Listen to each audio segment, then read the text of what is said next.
Bismillahirrahmanirrahim. Assalamualaikum warahmatullahi wabarakatuh. Halo teman-teman semua. Kali ini kita akan membahas topik tentang investasi emas. Jadi banyak yang bertanya nih, karena kan ya dengan kondisi ekonomi yang begini ya, harga dolar naik, lalu ada perang tarif di Amerika dan Cina ya. Akhirnya ya orang mencari investasi yang aman, dan kembali investasi yang aman itu seperti apa ya? Ya dari zaman bahula ya orang bilang yang aman ya emas gitu. Dan kebetulan di keluarga saya pribadi nih, kedua orang saya baru saja umroh gitu, pakai umroh yang lumayan mahal lah. Tapi bukan karena banyak uang, karena tahun 2012 yang lalu mereka itu beli emas dan sekarang harganya naik menjadi 3 kali lipat. Nah, dengan emas itu aja tuh mereka bisa membayar umroh yang ya lumayan lah, untuk umroh di bulan Ramadan dan Lebaran di sana di Tanah Suci. Nah, pertanyaannya nih, ada yang apakah investasi emas ini boleh secara syariah? Ya, hukum dasarnya sih boleh-boleh aja kan, dalam fikih muamalah itu kan semua boleh kecuali yang dilarang kan ya. Yang larangan investasi emas tahu saya sih kalau investasi emas biasa ya itu nggak ada seperti itu. Hanya mungkin ada beberapa pertimbangan yang perlu kita pertimbangkan atau kita pikirkan sebelum kita berinvestasi emas.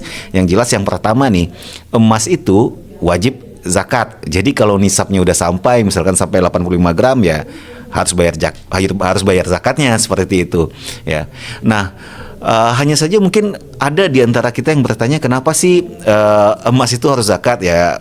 Itu tentu Allah yang menentukan ya.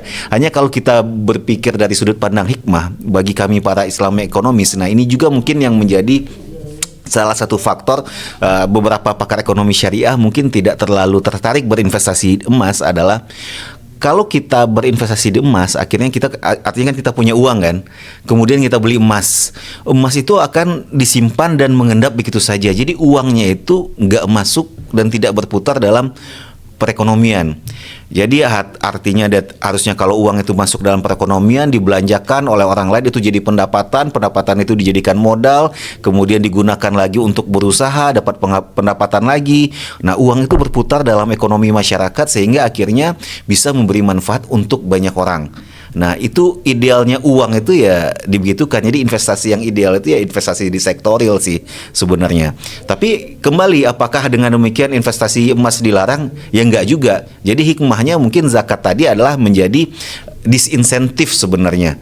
Ya supaya kita kalau punya uang banyak ya jangan semuanya diinvestasikan di emas ya, walaupun dalam jangka panjang nilainya bisa naik tinggi. Nah, itu yang pertama. Ya, tapi kemudian kalau teman-teman ingin berinvestasi emas, ada beberapa hal lain yang mungkin juga bisa dipertimbangkan. Karena ada hadisnya di mana disebutkan kalau oleh Rasulullah, kalau mau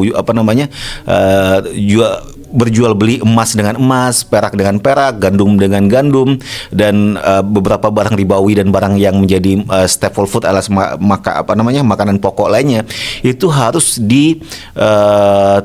tukar secara tunai, berikut kuantitas dan kualitasnya juga harus jelas. Kalau ada perbedaannya, perbedaan itu bisa dianggap sebagai riba. Jadi dulu kasusnya itu ada sahabat Nabi, sahabat Rasulullah SAW, Bilal bin Rabah, ya, beliau menukar 1 sak kurma berkualitas tinggi dengan 2 sak kurma berkualitas rendah. Nah, kemudian Nabi mengatakan, oh nggak boleh begini, ini riba. Kenapa ya Rasulullah ya? Karena mungkin ya bisa jadi di sini terdapat ketidakadilan atau ketidakseimbangan nilai antara 1 sak kurma berkualitas bagus tadi dengan 2 sak kurma berkualitas lebih rendah tadi. Lalu sahabat Bilal bertanya, jadi caranya seperti apa?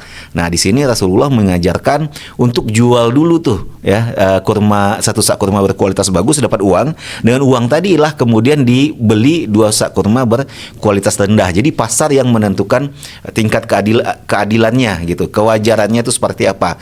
Nah, kembali kepada kasus emas ini ya,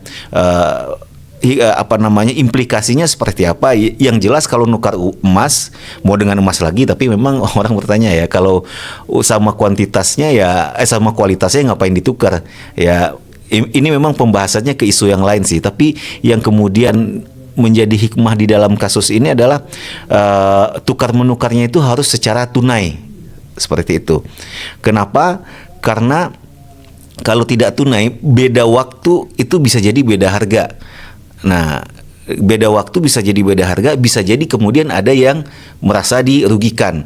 Jadi larangan riba dalam Islam itu kan intinya ya, kalau kita cari hikmahnya ya memang menjaga jangan sampai ada pihak-pihak yang dirugikan. Nah, kembali nih, kalau kita berinvestasi emas, mayoritas ulama mengatakan harus tunai. Seperti itu. Hanya saja kemudian ada perbedaan pendapat. Ya, terutama di Indonesia nih. Kalau di luar negeri memang mayoritas ulama mengatakan kalau mau beli emas itu harus tunai. Di Indonesia boleh tidak tunai. Ini ada fatwanya oleh Dewan Syariah Nasional. Alasannya seperti apa? Karena kalau emasnya itu adalah bukan emas yang berbentuk yang menjadi uang gitu. Karena asumsinya emas yang sekarang ini adalah komoditas bukan mata uang. Jadi kalau komoditas itu dianggap boleh, wallahu alam.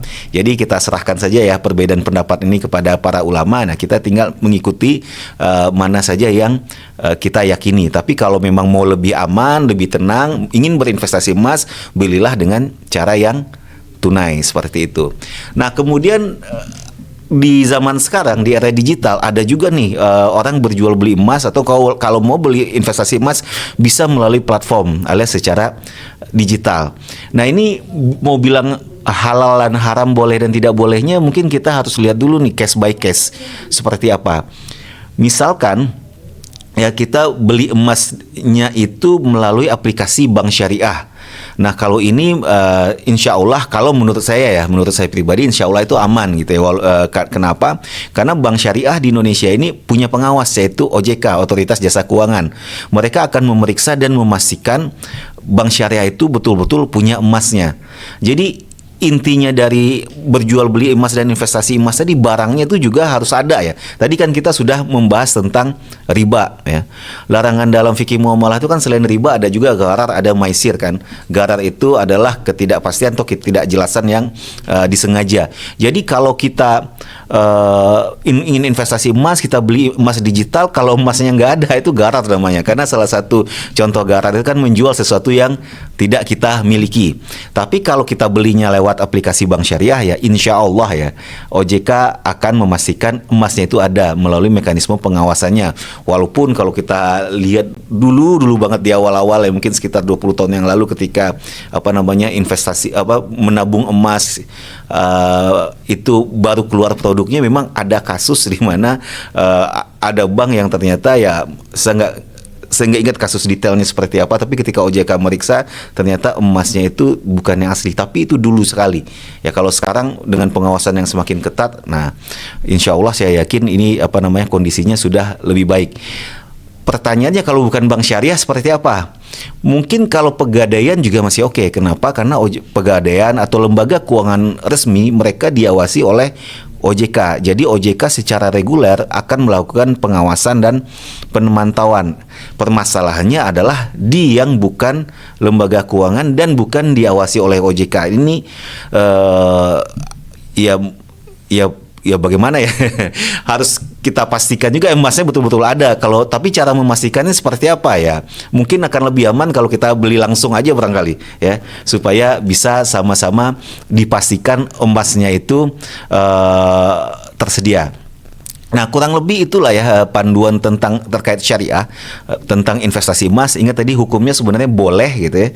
Boleh, tapi sebaiknya mungkin tunai ya. Kalau tidak tunai ya tergantung mazhab yang dianut ya.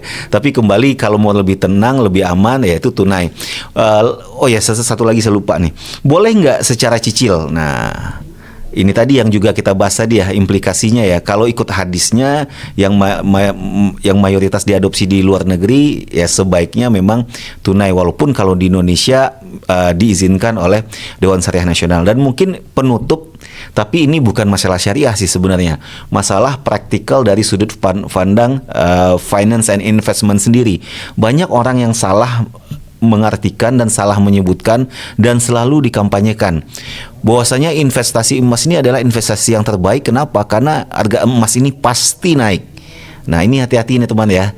Yang pasti itu hanya Allah gitu. Kalau harga emas itu nggak pasti gitu. Harga emas terutama dalam jangka pendek itu naik turun tuh, fluktuatif ya. kalau kita lihat grafiknya dalam jangka panjang at least ya mungkin sekitar 2-3 tahun lah ya, itu biasanya memang akan naik gitu.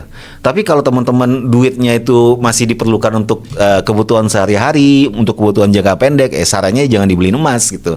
Investasi ke yang lain aja, atau mungkin taruh aja di simpanan atau deposito yang bisa mungkin ditarik sewaktu-waktu atau sesuai dengan periode yang sudah diperjanjikan. Karena kalau dalam jangka pendek dibeli emas, tiba-tiba harganya turun, siap-siap aja tuh ngalamin kerugian ya. Jadi walaupun mungkin kita juga concern terkait aspek syariah, aspek investasi dan manajemen risiko umum ini juga jangan ditinggalkan ya. Walaupun kita orang syariah, jangan dikit-dikit lillahi ta'ala. Karena dari zaman Nabi pun ada seorang sahabat yang datang ke masjid membawa untanya, kemudian untanya dilepas begitu saja. Rasulullah mengingatkan, kenapa tuh untanya nggak diikat? Kata sahabat tuh tawakal gitu ya. Alasan karena tawakal. Kata Nabi, tawakal tuh bukan kayak gitu, usaha dulu, ikat dulu untanya, baru kamu bertawakal pada Allah.